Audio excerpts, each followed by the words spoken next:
Om Shanti 17 February 2026 महावाक्य बाबा कहले मिठे बच्चे तुमे माने एबे अमर लोक स्थापन करिबा पई निमित्त होइछ जेउठी कोनोसी प्रकारर दुख किंबा पाप नथिबो ताहा हेउछि वाइसलेस वर्ल्ड अर्थात निर्विकारी दुनिया। मिठे बच्चे तुमे माने एबे अमर लोक स्थापन करिबा पई निमित्त होउछ जेउठी कोनोसी प्रकारर दुख किंबा पाप नथिबो ताहा हेउछि वाइसलेस वर्ल्ड अर्थात निर्विकारी दुनिया। आजिर प्रश्न गॉडली फैमिलीर अर्थात ईश्वरीय परिवारर वंडरफुल प्लान अर्थात विचित्र योजना कौन? गॉडली फैमिलीर अर्थात ईश्वरीय परिवारर वंडरफुल प्लान अर्थात विचित्र योजना कौन? उत्तर गॉडली फैमिली योजना है फैमिली प्लानिंग अर्थात परिवार नियंत्रण करिबा। गोटिए सत्य धर्मर स्थापन करी अनेक धर्मर विनाश करिबा। मनुष्य माने व्यर्थ कंट्रोल अर्थात जन्म नियंत्रण करिबा पई प्लान करूछंती किंतु बाबा कहउछंती तांकर प्लान किछि भी काम करिवो नाही। मु ही नुआ दुनियार स्थापना करुछि तेणु बाकी सबु आत्मा माने ऊपर को घर को चली जिवे बहुत कम आत्मा ही रहिबे। ओम शांति। एहा एक घर यूनिवर्सिटी अर्थ विश्वविद्यालय एवं इंस्टीट्यूट अर्थ शिक्षा अनुष्ठान मध्य अटे।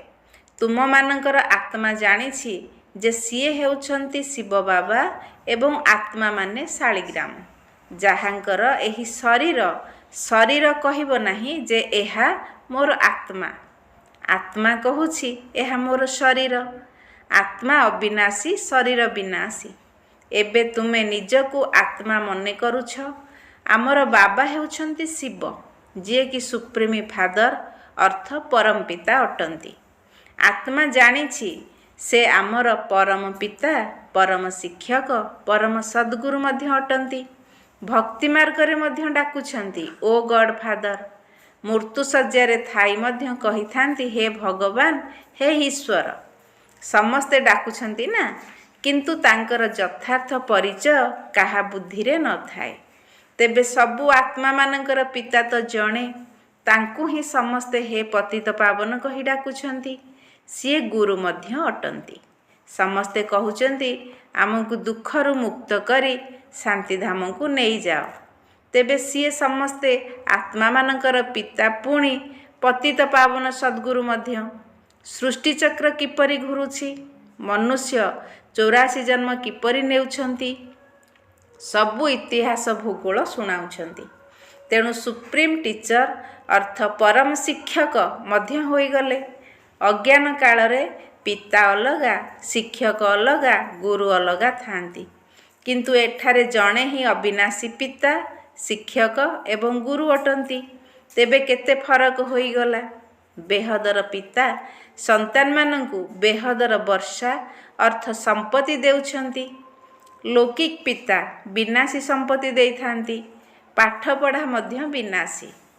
सारा विश्वर इतिहास भूगोल को तो केही भी जानी नाहंती। ए कथा मध्य काहाकु जणा नाही।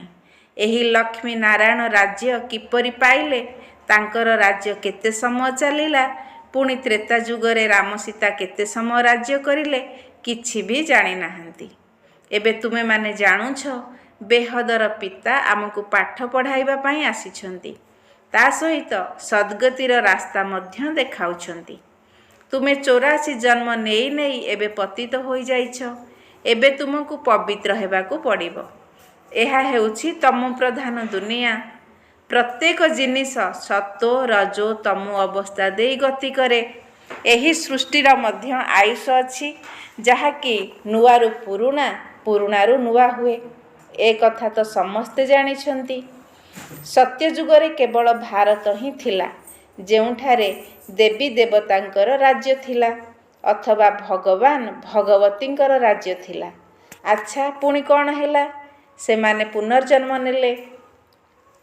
ସତ୍ତ୍ୱ ପ୍ରଧାନରୁ ସତ୍ତ୍ୱ ରଜରୁ ସତ୍ତ୍ୱରୁ ରଜ ତମରେ ଆସିଲେ।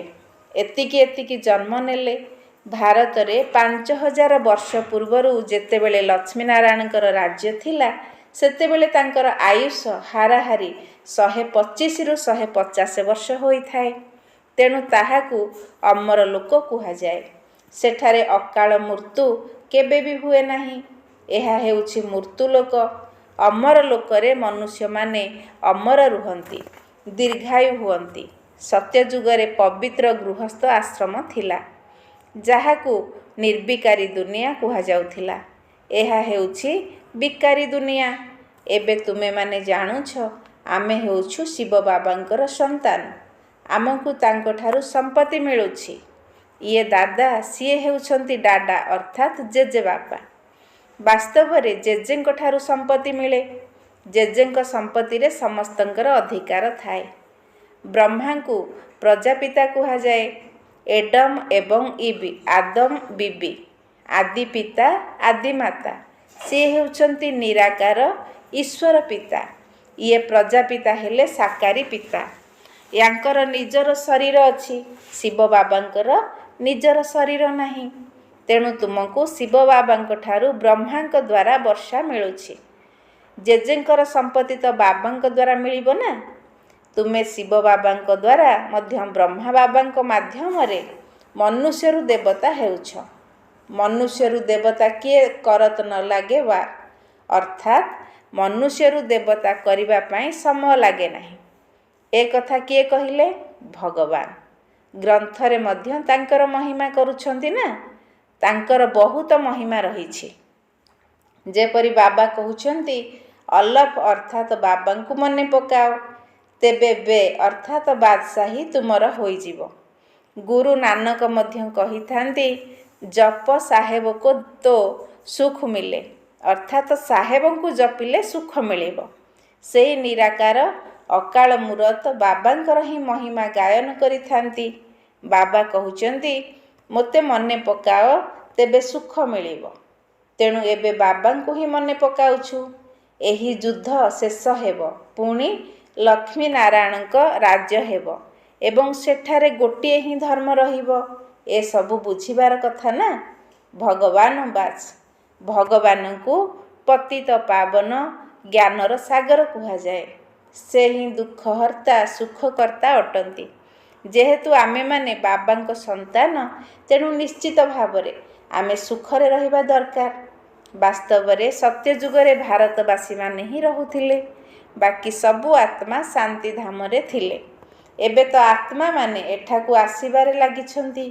ପୁଣି ଆମେ ଯାଇ ସ୍ୱର୍ଗରେ ଦେବୀ ଦେବତା ହୋଇ ଅଭିନୟ କରିବା। ଏହା ହେଉଛି ପୁରୁଣା ଦୁନିଆ ଦୁଃଖଧାମ ଏବଂ ନୂଆ ଦୁନିଆ ହେଉଛି ସୁଖଧାମ। ଯେତେବେଳେ ଘର ପୁରୁଣା ହୋଇଯାଏ, ସେଠାରେ ମୂଷା ସାପ ଆଦି ବାହାରିଥାନ୍ତି।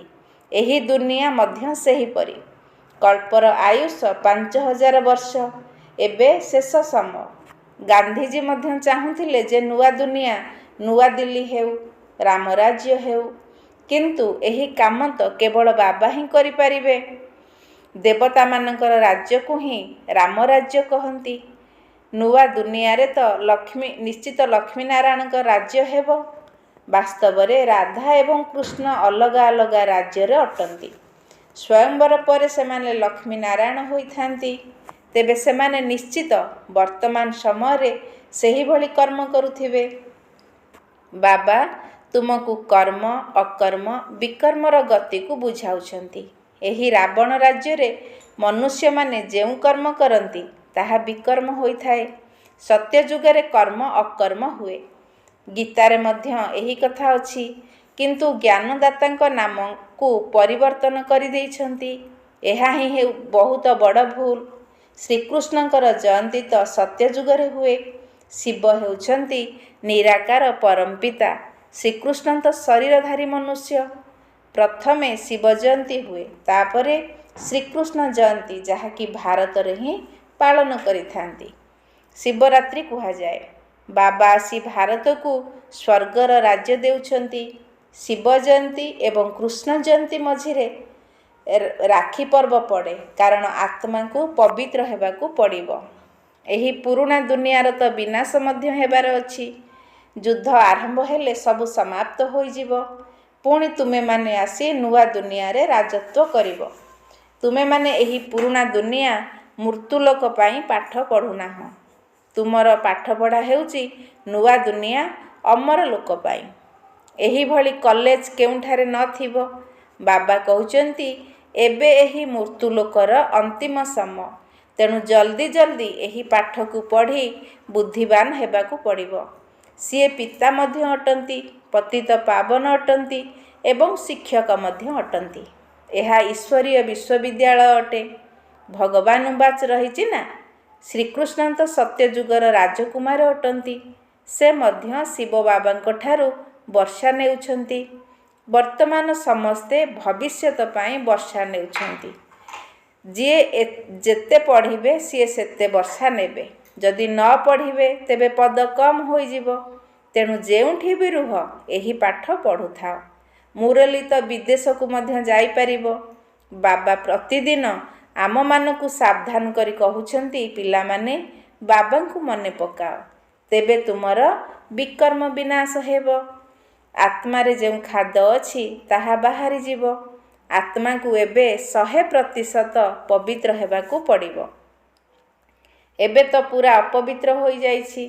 ମନୁଷ୍ୟ ଭକ୍ତି ତ ବହୁତ କରୁଛନ୍ତି। ତୀର୍ଥ ମେଳା ଆଦିକୁ ଲକ୍ଷ ଲକ୍ଷ ମନୁଷ୍ୟ ଯାଉଛନ୍ତି। ଏହା ତ ଜନ୍ମ ଜନ୍ମାନ୍ତରରୁ ଚାଲି ଆସୁଛି। କେତେ ମନ୍ଦିର ଆଦି ତିଆରି କରୁଛନ୍ତି, ବହୁତ ମେହନତ କରୁଛନ୍ତି, ତଥାପି ମଧ୍ୟ ତଳକୁ ତଳକୁ ଖସି ଆସୁଛନ୍ତି। ଏବେ ତୁମେ ଜାଣୁଛ ଆମେ ଚଢ଼ିବାର କଳା ଦ୍ୱାରା ସୁଖଧାମକୁ ଯିବା। ପୁଣି ଆମକୁ ତଳକୁ ଖସିବାକୁ ପଡ଼ିବ। କଳା କମ୍ ହୋଇଯିବ। ନୂଆ ଘରର ଯେପରି ଚାକଚକ୍ୟ ଥାଏ ତାହା 100 ବର୍ଷ ପରେ ନିଶ୍ଚିତ କମିଯାଏ।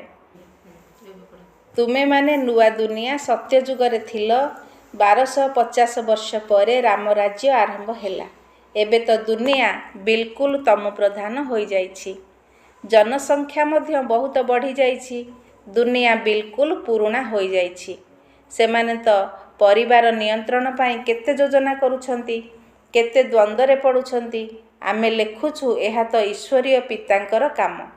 ସତ୍ୟଯୁଗରେ ମାତ୍ର 9-10 ଲକ୍ଷ ମନୁଷ୍ୟ ରହିବେ। ବାକି ସବୁ ନିଜର ମିଠା ଘର ଶାନ୍ତିଧାମକୁ ଚାଲିଯିବେ। ଏହା ହେଉଛି ଈଶ୍ୱରୀୟ ପରିବାର ନିୟନ୍ତ୍ରଣ। ଗୋଟିଏ ଧର୍ମର ସ୍ଥାପନା, ବାକି ସବୁ ଧର୍ମର ବିନାଶ। ଶିବ ବାବା ତ ନିଜର କାମ କରୁଛନ୍ତି। ସେମାନେ କହୁଛନ୍ତି ଭଲେ ବିକାରରେ ଯାଅ କିନ୍ତୁ ସନ୍ତାନ ଜନ୍ମ ନ ହୁଅନ୍ତୁ। କିନ୍ତୁ ଏହାଦ୍ୱାରା କିଛି ବି ଲାଭ ହେବ ନାହିଁ। ଏହି ଯୋଜନା ତ ବେହଦର ପିତାଙ୍କ ହାତରେ ନିହିତ। ବାବା କହୁଛନ୍ତି ମୁଁ ହିଁ ଦୁଃଖ ଧାମକୁ ସୁଖଧାମରେ ପରିଣତ କରିବାକୁ ଆସିଛି। ମୁଁ ପ୍ରତ୍ୟେକ 5000 ବର୍ଷ ପରେ ଆସେ। କଳିଯୁଗର ଶେଷ ଏବଂ ସତ୍ୟଯୁଗର ଆଦି ସମୟରେ ଆସେ। ବର୍ତ୍ତମାନ ଏହା ହେଉଛି ସଙ୍ଗମ ଯୁଗ, ଯେତେବେଳେ କି ଦୁନିଆ ପତିତରୁ ପାବନ ହୁଏ। ପୁରୁଣା ଦୁନିଆର ବିନାଶ ଏବଂ ନୂଆ ଦୁନିଆର ସ୍ଥାପନା। ଏହା ତ ବାବାଙ୍କର ହିଁ କାମ। ସତ୍ୟଯୁଗରେ ଗୋଟିଏ ଧର୍ମ ହିଁ ଥିଲା। ଏହି ଲକ୍ଷ୍ମୀ ନାରାୟଣ ବିଶ୍ୱର ମାଲିକ, ମହାରାଜା ମହାରାଣୀ ଥିଲେ। ଏ କଥା ମଧ୍ୟ ତୁମେମାନେ ଜାଣିଛ। ଏହି ମାଳା କାହାର ତିଆରି ହୋଇଛି? ଉପରେ ଫୁଲ ଶିବ ବାବା ଅଛନ୍ତି। ତାପରେ ଅଛନ୍ତି ଯୁଗଳ ଦାନା ବ୍ରହ୍ମା ସରସ୍ୱତୀ। ସେହିମାନଙ୍କର ଏହି ମାଳା ଯେଉଁମାନେ ବିଶ୍ୱକୁ ନର୍କରୁ ସ୍ୱର୍ଗ, ପତିତରୁ ପାବନ କରିଥାନ୍ତି। ଯେଉଁମାନେ ସେବା କରି ଯାଇଥାନ୍ତି ତାଙ୍କର ହିଁ ସ୍ମାରକୀ ରହେ। ତେଣୁ ବାବା ବୁଝାଉଛନ୍ତି ଏମାନେ ସତ୍ୟଯୁଗରେ ପବିତ୍ର ଥିଲେ। ପବିତ୍ର ପ୍ରବୃତ୍ତି ମାର୍ଗ ଥିଲା। ଏବେ ତ ପତିତ ହୋଇଯାଇଛି। ଗାୟନ ମଧ୍ୟ କରୁଛନ୍ତି, ହେ ପତିତ ପାବନ ଆସ, ଆସି ଆମକୁ ପାବନ କର। ସତ୍ୟଯୁଗରେ କ'ଣ ଏପରି ଡାକିବେ କି? ସୁଖରେ କେହି ବି ବାବାଙ୍କୁ ସ୍ମରଣ କରନ୍ତି ନାହିଁ। ଦୁଃଖରେ ସମସ୍ତେ ସ୍ମରଣ କରନ୍ତି। ବାବା ହେଉଛନ୍ତି ହିଁ ମୁକ୍ତିଦାତା, ଦୟାଳୁ, ଆନନ୍ଦର ସାଗର, ଯିଏକି ଏଠାକୁ ଆସି ସମସ୍ତଙ୍କୁ ମୁକ୍ତି, ଜୀବନ ମୁକ୍ତି ଦେଉଛନ୍ତି। ତାଙ୍କୁ ଡାକୁଛନ୍ତି ଆସି ଆମକୁ ସୁଇଟ୍ ହୋମ୍ ଅର୍ଥ ଶାନ୍ତିଧାମକୁ ନେଇ ଚାଲ। ଏଠାରେ କୌଣସି ସୁଖ ନାହିଁ। ଏହା ହେଉଛି ପ୍ରଜାଙ୍କର ପ୍ରଜା ଉପରେ ରାଜ୍ୟ। ସତ୍ୟଯୁଗରେ ରାଜାରାଣୀ ପ୍ରଜା ସମସ୍ତେ ଥାଆନ୍ତି। ଏବେ ବାବା ବତାଉଛନ୍ତି ତୁମେମାନେ କିପରି ବିଶ୍ୱର ମାଲିକ ହେଉଛ। ସେଠାରେ ତୁମ ପାଖରେ ଅମାପ ଅଗଣିତ ଧନ ରହିବ। ସୁନାର ଇଟାରେ ଘର ତିଆରି ହେବ। ମେସିନ୍ ଦ୍ୱାରା ସୁନାର ଇଟା ବାହାରିବ। ପୁଣି ଏଥିରେ ମଧ୍ୟ ହୀରା ମୋତି ଜଡ଼ିତ ହୋଇ କରିଥାନ୍ତି। ଦ୍ୱାପରରେ ମଧ୍ୟ କେତେ ହୀରା ଥିଲା, ଯାହାକି ଲୁଟି ନେଇଗଲେ। ଏବେ ତ ସୁନା କିଛି ଦେଖିବାକୁ ମଧ୍ୟ ମିଳୁନାହିଁ। ଏହା ମଧ୍ୟ ଡ୍ରାମାର ନିର୍ଦ୍ଧାର୍ଯ୍ୟ ଅଛି। ବାବା କହୁଛନ୍ତି ମୁଁ ପ୍ରତି 5000 ବର୍ଷ ପରେ ଆସେ। ପୁରୁଣା ଦୁନିଆର ବିନାଶ ପାଇଁ ଏହି ଅଟୋମିକ୍ ବମ୍ ଆଦି ତିଆରି ହୋଇଛି। ଏହା ହେଉଛି ବିଜ୍ଞାନର କରାମତି। ନିଜ ବୁଦ୍ଧି ଦ୍ୱାରା ଏଭଳି ଜିନିଷ ବାହାର କରିଛନ୍ତି ଯାହାଦ୍ୱାରା ନିଜ କୁଳର ନିଜେ ହିଁ ବିନାଶ କରିବେ। ଏସବୁ କ'ଣ କରିବା ପାଇଁ ତିଆରି କରିଛନ୍ତି? ଏହାର ପ୍ରୟୋଗ ନିଶ୍ଚିତ କରିବେ। ଯେ ପର୍ଯ୍ୟନ୍ତ ରାଜଧାନୀ ସ୍ଥାପନା ହୋଇନାହିଁ ସେ ପର୍ଯ୍ୟନ୍ତ ଲଢ଼େଇ ଲାଗିପାରିବ ନାହିଁ। ବିନାଶ ପାଇଁ ସବୁ ପ୍ରକାରର ପ୍ରସ୍ତୁତି ତ ଚାଲିଛି, ତା ସହିତ ପ୍ରାକୃତିକ ବିପର୍ଯ୍ୟୟ ମଧ୍ୟ ହେବ। ଏତେ ମନୁଷ୍ୟ ସେଠାରେ ରହିବେ ନାହିଁ। ବର୍ତ୍ତମାନ ତୁମମାନଙ୍କୁ ଏହି ପୁରୁଣା ଦୁନିଆକୁ ଭୁଲିବାକୁ ପଡ଼ିବ ଏବଂ ସୁଇଟ୍ ହୋମ୍ ସ୍ୱର୍ଗର ରାଜତ୍ୱକୁ ମନେ ପକାଇବାକୁ ହେବ। ଯେପରି ନୂଆ ଘର ତିଆରି କରିଲେ ବୁଦ୍ଧିରେ କେବଳ ନୂଆ ଘର ହିଁ ମନେ ପଡ଼ିଥାଏ। ଏବେ ନୂଆ ଦୁନିଆର ସ୍ଥାପନା ହେଉଛି। ବାବା ହେଉଛନ୍ତି ସମସ୍ତଙ୍କର ସଦ୍ଗତିଦାତା। ସବୁ ଆତ୍ମାମାନେ ଘରକୁ ଚାଲିଯିବେ, ବାକି ଶରୀର ଏଠାରେ ନଷ୍ଟ ହୋଇଯିବ। ବାବାଙ୍କ ସ୍ମୃତିରେ ଆତ୍ମା ପବିତ୍ର ହୋଇଯିବ। ପବିତ୍ର ତ ନିଶ୍ଚିତ ହେବାକୁ ପଡ଼ିବ। ଦେବତାମାନେ ପବିତ୍ର ଅଟନ୍ତି ନା? ତାଙ୍କର ମନ୍ଦିରରେ କେବେ ବି ବିଡ଼ି ତମାଖୁ ଆଦି ରଖାଯାଏ ନାହିଁ। ସେମାନେ ହେଉଛନ୍ତି ବୈଷ୍ଣବ। ତେଣୁ ଏହି ଦୁନିଆକୁ ବିଷ୍ଣୁପୁରୀ କୁହାଯାଏ। ତାହା ହେଉଛି ହିଁ ନିର୍ବିକାରୀ ଦୁନିଆ। ଏହା ହେଉଛି ବିକାରୀ ଦୁନିଆ। ଏବେ ନିର୍ବିକାରୀ ଦୁନିଆକୁ ଯିବାକୁ ହେବ। ବାକି ଅଳ୍ପ ସମୟ ଅଛି। ଏ କଥା ନିଜେ ମଧ୍ୟ ଜାଣୁଛନ୍ତି। ଆଣବିକ ବୋମା ଦ୍ୱାରା ସବୁ ସମାପ୍ତ ହୋଇଯିବ। ଲଢ଼େଇ ତ ଲାଗିବାର ଅଛି। ବୈଜ୍ଞାନିକମାନେ କହୁଛନ୍ତି ଯେ ଆମକୁ କେହି ଯେମିତି ପ୍ରେରଣା ଦେଉଛନ୍ତି, ସେଥିପାଇଁ ଆମେ ତିଆରି କରୁଛୁ। ଜାଣୁଛନ୍ତି ଯେ ଏହାଦ୍ୱାରା ନିଜର କୁଳର ବିନାଶ ହେଉଛି, କିନ୍ତୁ ତିଆରି ନ କରି ରହିପାରିବେ ନାହିଁ। ଶଙ୍କର ଦ୍ୱାରା ବିନାଶ, ଏହା ମଧ୍ୟ ଡ୍ରାମାରେ ନିର୍ଦ୍ଧାର୍ଯ୍ୟ ଅଛି। ଏବେ ବିନାଶ ସମ୍ମୁଖରେ ଉପସ୍ଥିତ। ଜ୍ଞାନ ଯଜ୍ଞରୁ ହିଁ ବିନାଶ ଜ୍ୱାଳା ପ୍ରଜ୍ୱଳିତ ହୋଇଛି। ଏବେ ତୁମେ ସ୍ୱର୍ଗର ମାଲିକ ହେବା ପାଇଁ ପାଠ ପଢ଼ୁଛ। ଏହି ପୁରୁଣା ଦୁନିଆ ଶେଷ ହୋଇ ନୂଆ ହୋଇଯିବ। ଏହି ଚକ୍ର ଘୂରି ଚାଲିଛି। ଇତିହାସର ପୁନରାବୃତ୍ତି ନିଶ୍ଚିତ ହେବ। ପ୍ରଥମେ ଆଦି ସନାତନ ଦେବୀ ଦେବତା ଧର୍ମ ଥିଲା। ପରେ ପୁଣି ଚନ୍ଦ୍ରବଂଶୀ କ୍ଷତ୍ରିୟ ଧର୍ମ, ଇସଲାମୀ ବୌଦ୍ଧ ଆଦି ଆସିଲେ। ପୁଣି ଯେଉଁମାନେ ପ୍ରଥମ ନମ୍ବରର ଥିଲେ ସେମାନେ ନିଶ୍ଚିତ ଆସିବେ। ଆଉ ସବୁ ବିନାଶ ହୋଇଯିବେ। ତୁମ୍ଭେମାନେ କିଏ ପାଠ ପଢ଼ାଉଛନ୍ତି? ନିରାକାର ଶିବ ବାବା। ସିଏ ହିଁ ଶିକ୍ଷକ ଏବଂ ସଦ୍ଗୁରୁ ଅଟନ୍ତି, ଯିଏକି ଏଠାକୁ ଆସିବା ମାତ୍ରେ ପାଠ ପଢ଼ାଇବା ଆରମ୍ଭ କରିଦିଅନ୍ତି। ତେଣୁ ଲେଖା ହୋଇଛି ଶିବ ଜୟନ୍ତୀ ହିଁ ଗୀତା ଜୟନ୍ତୀ ଏବଂ ଗୀତା ଜୟନ୍ତୀ ହିଁ ଶ୍ରୀକୃଷ୍ଣ ଜୟନ୍ତୀ। ଶିବ ବାବା ସତ୍ୟଯୁଗର ସ୍ଥାପନା କରୁଛନ୍ତି, ଯାହାକୁ କୃଷ୍ଣପୁରୀ କୁହାଯାଉଛି। ଏବେ ତୁମକୁ କୌଣସି ସାଧୁସନ୍ଥ ମନୁଷ୍ୟ ପାଠ ପଢ଼ାଉନାହାନ୍ତି। ସିଏ ହେଉଛନ୍ତି ଦୁଃଖହର୍ତ୍ତା, ସୁଖକର୍ତ୍ତା, ଅବିନାଶୀ ପିତା, ଯିଏକି ତୁମମାନଙ୍କୁ 21 ଜନ୍ମର ବର୍ଷା ଦେଉଛନ୍ତି। ବିନାଶ ତ ନିଶ୍ଚିତ ହେବ। ଏହି ସମୟ ପାଇଁ ହିଁ କୁହାଯାଏ କାହାର ମାଟି ତଳେ ପୋତି ହୋଇଯିବ, କାହାର ରାଜା ଖାଇଯିବ। ଚୋରି ମଧ୍ୟ ବହୁତ ହେବ, ନିଆଁ ମଧ୍ୟ ଲାଗିଯିବ। ଏହି ଯଜ୍ଞରେ ସବୁ ସ୍ୱାହା ହୋଇଯିବ। ଏବେ କିଛି କିଛି ନିଆଁ ଲାଗିବ, ପୁଣି ବନ୍ଦ ହୋଇଯିବ। ବାକି ଅଳ୍ପ ଡେରି ଅଛି। ସମସ୍ତେ ପରସ୍ପର ଭିତରେ ଲଢ଼େଇ କରିବେ, ଯାହାକୁ ଛଡ଼ାଇବାକୁ କେହି ରହିବେ ନାହିଁ। ରକ୍ତର ନଦୀ ପରେ ପୁଣି ଦୁଧର ନଦୀ ବୋହିବ। ଏହାକୁ ଖୁନେ ନାହେକର ଅର୍ଥାତ୍ ରକ୍ତପାତର ଖେଳ କୁହାଯାଏ। ସନ୍ତାନମାନେ ଏହାର ସାକ୍ଷାତକାର ମଧ୍ୟ କରିଛନ୍ତି, ପୁଣି ଏହି ଆଖିରେ ମଧ୍ୟ ଦେଖିବେ। ତେବେ ବିନାଶ ପୂର୍ବରୁ ବାବାଙ୍କୁ ମନେ ପକାଇବାକୁ ହେବ, ଯାହାଦ୍ୱାରା ଆତ୍ମା ତମୋ ପ୍ରଧାନରୁ ସତ୍ତ୍ୱ ପ୍ରଧାନ ହୋଇଯିବ। ବାବା ନୂଆ ଦୁନିଆ ସ୍ଥାପନା କରିବା ପାଇଁ ତୁମକୁ ପ୍ରସ୍ତୁତ କରୁଛନ୍ତି। ରାଜଧାନୀ ସମ୍ପୂର୍ଣ୍ଣ ସ୍ଥାପନ ହୋଇଗଲେ ପୁଣି ବିନାଶ ହେବ। ଆଚ୍ଛା ମିଠା ମିଠା ଶିକିଲଧେ ସନ୍ତାନମାନଙ୍କ ପ୍ରତି ମାତା ପିତା ବାପ ଦାଦାଙ୍କର ମଧୁର ସ୍ନେହ ସମ୍ପନ୍ନ ଶୁଭେଚ୍ଛା ଏବଂ ସୁପ୍ରଭାତ। ଆତ୍ମିକ ପିତାଙ୍କର ଆତ୍ମିକ ସନ୍ତାନମାନଙ୍କୁ ନମସ୍ତେ। ଆମ ଆତ୍ମିକ ସନ୍ତାନମାନଙ୍କର ଆତ୍ମିକ ବାପ ଦାଦାଙ୍କୁ ୟାଦ ପ୍ୟାର ଅର ଗୁଡ଼ ମର୍ଣ୍ଣିଂ, ନମସ୍ତେ ନମସ୍ତେ ନମସ୍ତେ, ସୁପ୍ରଭାତ। ଧାରଣା ପାଇଁ ମୁଖ୍ୟ ସାର 1 ନମ୍ବର, ବିଷ୍ଣୁପୁରୀକୁ ଯିବା ପାଇଁ ନିଜକୁ ଯୋଗ୍ୟ କରିବାକୁ ପଡ଼ିବ। ସମ୍ପୂର୍ଣ୍ଣ ପାବନ ହେବାକୁ ପଡ଼ିବ। ଅଶୁଦ୍ଧ ଖାଦ୍ୟ ପାନୀୟ ସବୁ ତ୍ୟାଗ କରିବାକୁ ହେବ। ବିନାଶ ପୂର୍ବରୁ ନିଜର ସବୁକିଛି ସଫଳ କରିବାକୁ ହେବ। ବିଷ୍ଣୁପୁରୀକି ଯିବା ପାଇଁ ନିଜକୁ ଯୋଗ୍ୟ କରିବାକୁ ପଡ଼ିବ। ସମ୍ପୂର୍ଣ୍ଣ ପାବନ ହେବାକୁ ପଡ଼ିବ। ଅଶୁଦ୍ଧ ଖାଦ୍ୟ ପାନୀୟ ସବୁ ତ୍ୟାଗ କରିବାକୁ ହେବ। ବିନାଶ ପୂର୍ବରୁ ନିଜର ସବୁକିଛି ସଫଳ କରିବାକୁ ହେବ। 2 ନମ୍ବର, ଶୀଘ୍ର ଶୀଘ୍ର ପାଠ ପଢ଼ି ବୁଦ୍ଧିମାନ ହେବାକୁ ପଡ଼ିବ। କୌଣସି ପ୍ରକାରର ବିକର୍ମ ନ ହେଉ ସେଥିପ୍ରତି ଧ୍ୟାନ ଦେବାକୁ ପଡ଼ିବ। ଶୀଘ୍ର ଶୀଘ୍ର ପାଠ ପଢ଼ି ବୁଦ୍ଧିମାନ ହେବାକୁ ପଡ଼ିବ। କୌଣସି ପ୍ରକାରର ବିକର୍ମ ନ ହେଉ ସେଥିପ୍ରତି ଧ୍ୟାନ ଦେବାକୁ ପଡ଼ିବ। ଆଜିର ବରଦାନ ଅଛି, ଅଭିଯୋଗକୁ ଯୋଗରେ ପରିବର୍ତ୍ତନ କରୁଥିବା ସ୍ୱତଃ ଏବଂ ନିରନ୍ତର ଯୋଗୀ ହୁଅ। ଅଭିଯୋଗକୁ ଯୋଗରେ ପରିବର୍ତ୍ତନ କରୁଥିବା ସ୍ୱତଃ ଏବଂ ନିରନ୍ତର ଯୋଗୀ ହୁଅ।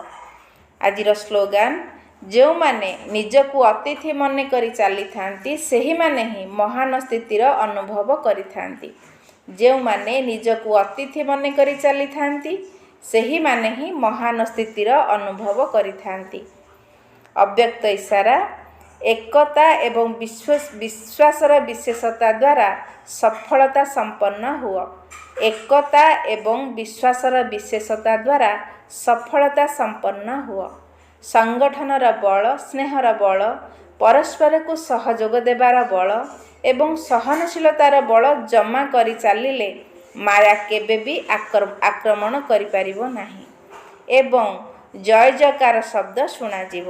ଯେତେବେଳେ ଏତେ ସବୁ ଆତ୍ମା ଅନେକ ହୋଇଥିଲେ ମଧ୍ୟ ଏକ ଭଳି ଦେଖାଯିବେ, ଅର୍ଥାତ୍ ଜଣଙ୍କର ହିଁ ଲଗନରେ ମଗନ ରହିଥିବାର ଦେଖାଯିବେ ଏବଂ ଏକରସ ସ୍ଥିତିରେ ସ୍ଥିତ ରହିଥିବେ, ସେତେବେଳେ ହିଁ ପ୍ରତ୍ୟକ୍ଷତାର ଚିହ୍ନ ଦେଖିବାକୁ ମିଳିବ। ତେଣୁ ତୁମମାନଙ୍କୁ ପ୍ରତିଜ୍ଞା ହିଁ ପ୍ରତ୍ୟକ୍ଷତାକୁ ପାଖକୁ ନେଇ ଆସିବ। ଆଚ୍ଛା, ଓମ୍ ଶାନ୍ତି।